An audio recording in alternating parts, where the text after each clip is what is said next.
సమాజంలో జరుగుతున్న క్రూరత్వాల గురించి అంటే సంబంధాలు రక్త సంబంధాలు కూడా లేకుండా తల్లిదండ్రులు పిల్లల్ని చంపటం పిల్లలు తల్లిదండ్రుల్ని చంపటం ఇటీవల కాలంలో కూడా డబ్బులు ఇవ్వలేదని చెప్పి కొడుకు తల్లిదండ్రుల్ని చంపేసి దర్జాగా టీవీ ముందు కూర్చున్నాడు. అసలు ఏం జరుగుతుంది సమాజంలో? మరి వీటన్నిటి గురించి మాట్లాడడానికి ఇప్పుడు మనతో పాటు సైకాలజిస్ట్ శ్రీధర్ సార్ మనతో ఉన్నారు. సార్తో మాట్లాడదాం. నమస్తే సార్. సార్, మానవ సంబంధాలు ఎటుపోతున్నాయి అనే విధంగా రోజు రోజుకి కాలం మారుతుందని చెప్పొచ్చు. డబ్బు కోసం, ఆస్తి కోసం, లేకపోతే బంగారం కోసం, ప్రియురాలి కోసం, ప్రియుడి కోసం ఇలా అనేక విధాలుగా చంపుకుంటున్న పరిస్థితి ఏర్పడింది. ఇటీవల కాలంలో చూసుకుంటే డబ్బులు ఇవ్వలేదు అని చెప్పి 10,000 తల్లి ఇవ్వలేదని చెప్పి ఊరికి వెళ్ళి తల్లిదండ్రులు చంపేసి టీవీ చూస్తున్నాడు ఆ కొడుకు, బీటెక్ చదువుతున్న కొడుకు. అసలు ఎలా చూడాలంటారు? ముఖ్యంగా యువతరంలో ఇంటాలరెన్స్ పెరుగుతుంది, అసహనం పెరుగుతుంది అన్న దానికి ఒక ఎగ్జాంపుల్. అంటే మానవ సంబంధాలు, మనుషులకు మధ్య ఉండే అటాచ్మెంట్ ఇదంతా కూడా ఎలాంటి బాండింగ్ లేకపోవటం వలన, ఎమోషనల్ కనెక్టివిటీ లేకపోవటం వలన తల్లిదండ్రులు కావచ్చు, బంధువులు కావచ్చు, లేదా అన్నదమ్ములు కావచ్చు, వీళ్ళందరికీ మధ్య ఒక ఎమోషనల్ బాండింగ్ ఉన్నప్పుడు ఆటోమేటిక్గా ఇలాంటి ఎక్స్ట్రీమ్ థాట్ ప్యాటర్న్ ఉండదు. రెండోది, ఈ మధ్య మానసిక ఒత్తిడి ఎక్కువ అవుతూ ఉండటం వలన, లగ్జరీ ఐస్ వలన కావచ్చు, లేకపోతే కనుక విశృంఖలంగా జీవన విధానం వలన కావచ్చు, పీపుల్ వచ్చేటప్పటికి ఎట్లయినా డబ్బు సంపాదించాలి, ఆ డబ్బుకి అనుకూలం లేకపోతే, ఇప్పుడు ఇక్కడ ఏం జరిగింది, తల్లిదండ్రులు డబ్బు ఇవ్వలేదని చెప్పేసి, డబ్బు ఇవ్వకపోతే ఏం జరిగిందంటే కనుక డబ్బు ఇవ్వట్లేదు కాబట్టి దే ఆర్ సింప్లీ నన్ను కంట్రోల్ చేస్తున్నారనే మెకానిజం, నా ఆహాన్ని సాటిస్ఫై చేయలేని మెకానిజం వలన అతను ఒత్తిడికి గురై కావచ్చు, లేకపోతే వీళ్ళని టెర్మినేట్ చేద్దామని థాట్ పెట్టడం, ఇది పైచాచిక ప్రవృత్తి పెరుగుతుందని దానికి ఒక ఎగ్జాంపుల్. రెండోది, అతని మానసిక స్థితిలో కూడా స్కిజోఫీనియా లక్షణాలు కనపడుతూ ఉన్నాయి. ఎందుకంటే వీళ్ళు నన్నేదో, స్కిజోఫీనియా అనేది ఒక మానసిక వ్యాధి. అదేం చేస్తుందంటే వీళ్ళు నన్ను కంట్రోల్ చేస్తున్నారు, ఎవరో సంథింగ్ నా అట్లా మాట్లాడుతూ ఉన్నారు, లేకపోతే వీళ్ళు నా యొక్క అభిష్టాలకు తగ్గట్లు ప్రవర్తించలేదు, ఈ టైప్ ఆఫ్ బిహేవియర్ వలన మనిషి ఎప్పుడైనా కూడా లోపల ఇంటర్నల్గా ఈ మానసిక వ్యాధి ఉన్న ప్రతి ఒక్కళ్ళు కూడా ఇంటర్నల్గా చాలా సఫరింగ్ గురవుతూ ఉంటారు. అర్జెంటుగా నన్ను ఇబ్బంది పెడుతున్న అంశాన్ని ఈ భూమి నుంచి తొలగిద్దాము అని చెప్పేసి అనే టైప్ ఆఫ్ టెండెన్సీస్ కూడా ఎక్కువగా కనపడుతూ ఉంటాయి. సో పిల్లల్లో ఈ మధ్య ఇది ఎక్కువగా జరుగుతూ ఉంది. చాలా కేసెస్ మనం దేశవ్యాప్తంగా చూస్తే కనుక చిన్న సెల్ ఫోన్ ఇవ్వలేదని చెప్పేసాను, లేకపోతే కనుక ఇన్స్టాగ్రామ్ వాడొద్దని చెప్పేసి అన్నారు, రకరకాల కారణాలతో, ప్రతి చిన్న కారణంతో ఇప్పుడు డబ్బులు ఇవ్వలేదని చెప్పేసి ఇలా ప్రతి దానికి కొంతమంది లోన్ అప్లికేషన్స్ ద్వారా లోన్స్ తీసుకొని అది కట్టక సూసైడ్ చేసుకున్న వాళ్ళని చూస్తున్నాం. అంటే టీనేజ్ పిల్లల్లో ఎమోషనల్ బ్యాలెన్స్ అనేది కరెక్ట్గా లేదు, ఎమోషనల్ కోఎఫిషియంట్ అనేది కరెక్ట్గా లేదు అన్న దానికి ఇది ఒక ఎగ్జాంపుల్గా చెప్పుకోవాలి. ఎమోషనల్ కోఎఫిషియంట్ ఎప్పుడు బాగోదంటే సోషల్ కనెక్టివిటీ బాగలేనప్పుడు, అంటే మనుషుల మధ్య సంబంధాలు లేనప్పుడు ఏమవుతుందంటే కనుక ఈ మనిషి తన ఎమోషన్స్ అన్నింటినీ కూడా బయటికి వెళ్ళగక్కడానికి ఎలాంటి సపోర్ట్ మెకానిజం లేకపోవటం వలన ఇది లోపల పేరుకుపోయేసి ఏదో ఒక సందర్భంలో ఏదో ట్రిగరింగ్ ఫ్యాక్టర్ వచ్చినప్పుడు వెళ్ళగక్కేసుకో పరిస్థితి వస్తుంది. అది కొన్ని సందర్భాల్లో ఇలాంటి హత్యలకు దారితీసే ప్రమాదం అనేది ఉంటుంది. కాబట్టి పిల్లలను జాగ్రత్తగా చూసుకోవాల్సిన అవసరం ఉంది, బాండింగ్ పెంచుకోవాల్సిన అవసరం ఉంది. పిల్లలకి మధ్య ఒక పిల్లలకే, పేరెంట్స్కి, అలాగే బంధువులకి, మిగతా ఎవరైతే బ్రదర్స్ సిస్టర్స్ అందరూ కూడా they should have proper relations. లేకపోతే ముందు ముందు ఇలాంటి ఎక్కువ వినాల్సిన పరిస్థితి కనపడుతుంది. సార్, మన గతంలో చూసుకుంటే అమ్మమ్మ వాళ్ళ జనరేషన్లో చూసుకుంటే ఉమ్మడి కుటుంబాలు ఎక్కువగా ఉండేవి, మంచి చెడు తెలిసేది కాబట్టి ఇలాంటివి అసలు జరిగేవి కాదు. అలాంటిది ఇప్పుడు అందరూ కూడా నేను ఒంటరిగా బతకాలి, ఇండిపెండెంట్గా బతకాలి అంటున్నప్పుడే ఇలాంటివి ఎక్కువగా ఫేస్ చేస్తూ ఉన్నామని చెప్పొచ్చు మనం. దానికి గల కారణం ఇదే అంటారా? ఖచ్చితంగా. ఎందుకంటే ఇండిపెండెంట్ అనేది ప్రైవసీ అంటున్నారు.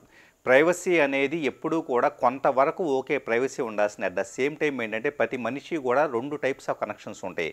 ఐసోలేటెడ్గా తన ఎమోషన్స్ మొత్తాన్ని తనకు తాను సెల్ఫ్ రిఫ్లెక్షన్లో పెట్టుకోవడం ఒక ఎత్తు అయితే, మనుషులతో కలిసినప్పుడు ఆ బాండింగ్లో వచ్చేటప్పటికే కొన్ని ఎక్స్ప్రెస్ చేయలేని, కొన్ని రిజాల్వ్ కాని థింగ్స్ అంతా కూడా మనం ఉమ్మడి కుటుంబాల్లో కావచ్చు, లేదా బంధువులతో కలిసినప్పుడు కానీ జరుగుతూ ఉంటాయి.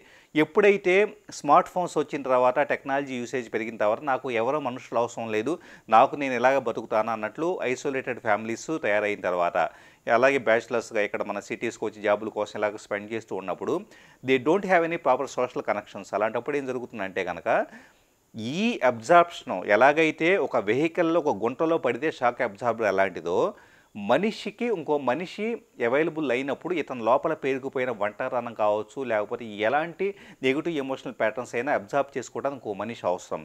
అది లేనప్పుడు ఏం జరుగుతుందంటే, ఎప్పుడైతే పూర్తిగా ఎమోషనల్ ప్యాటర్న్ ఇంబ్యాలెన్స్ అవుతుందో, ఒక్కసారిగా హయ్యెస్ట్ కోపమో ఇలాంటివి వస్తాయో, ద్వేషం వస్తాయో, అప్పుడు మనిషిని చంపే పరిస్థితి కూడా దారితీస్తూ ఉంటుంది. అంటే కొంతకాలం పాటు ఎక్యుములేట్ అయిపోయి ఎవరితో పంచుకోవడానికి అతనికి అవకాశం లేక మానసికంగా డిస్టర్బ్ అయిపోయేసి అది తల్లిదండ్రులనే చంపే పరిస్థితికి రావడం జరిగింది. అంటే సార్ ఒంటరిగా ఉంటే ఎమోషనల్లీ కూడా కిల్ చేస్తుంది అంటారు.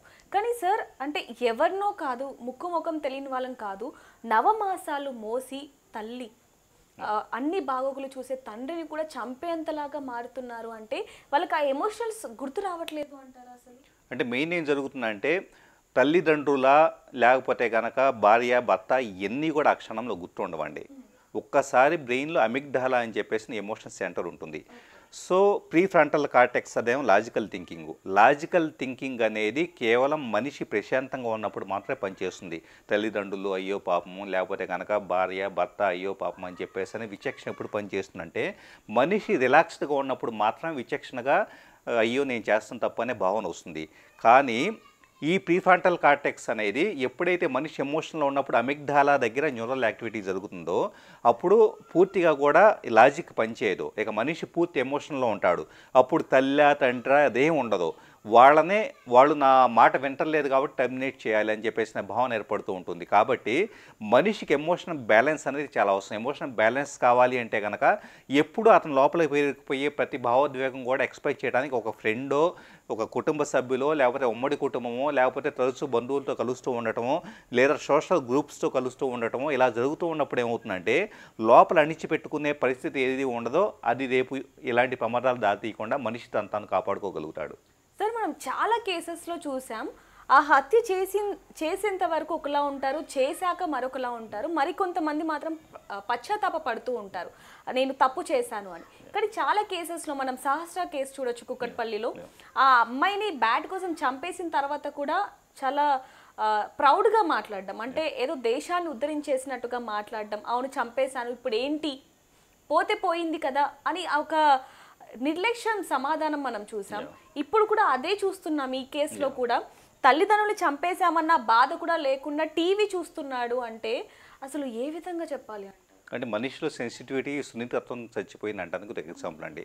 సున్నితత్వం ఎప్పుడు ఉంటుందంటే కనుక నాలో ఉండే ప్రేమను ఎక్స్ప్రెస్ చేయడానికి ఇంకో మనిషి ఉన్నప్పుడు సో ఆటోమేటిక్గా రిఫ్లెక్షన్ అనేది ఉంటుంది. అంటే మళ్ళీ ఎక్స్చేంజింగ్ ఆఫ్ ఎనర్జీ ప్యాటర్న్ ఏదైతే కనుక ఎలక్ట్రోమాగ్నెటిజం మీద హార్ట్ చక్ర అంటాం.